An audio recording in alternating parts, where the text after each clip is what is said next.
Assalomu alaykum akalar, navbatdagi zakazlarimizni ham chiqarib olish arafasidamiz. Bitta 500 taligimiz ketadi mana unisi. Hozir bu joyda 4 ta deyarli tayyor. Buni ham o'rash ishlari ketyapti.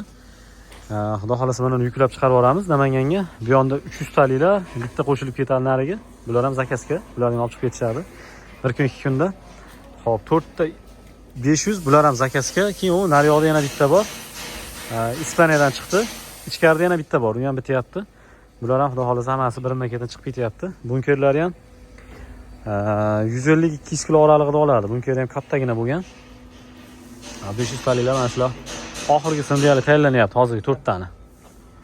Mana mini batalar. Mana shunday mini bata qoplab chiqilinadi. Qalin issiq sovuqda o'tkazilmasligi uchun utiplit.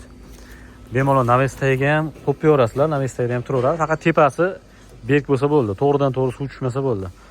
500 taliklarimiz mana tortqilari. Ancha-muncha tortqa ham qo'yilgan. Buni 4 ta teplamnik, 2 qator 14 ta turba, stenkasi qalinidan, keyin yana tepasida qo'shimcha mana eshigi ham bor. Bu tarafdan olov keladi-da, tushib yana tepaga chiqadi. Sistemasi shunaqa. Shaxtnikat yo'llarda bo'lardi shunaqa sistema.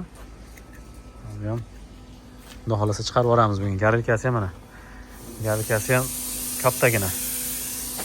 Bu 200, 300, 350 lik garilkasi. Bu o'sha 500 niki. Motori ham 0.37 kilovatlik, buniki 0.25 kilovatlik. Motorda ham farqi bor. Reduktor motorlar shunaqa holatda. Ikkitadan reduktori ham baquvvat. Bu o'sha tozalaydigan, o'zini kurakchalari tozalaydiganlari. Hozir chiqarib yuboramiz, xudo xolasa.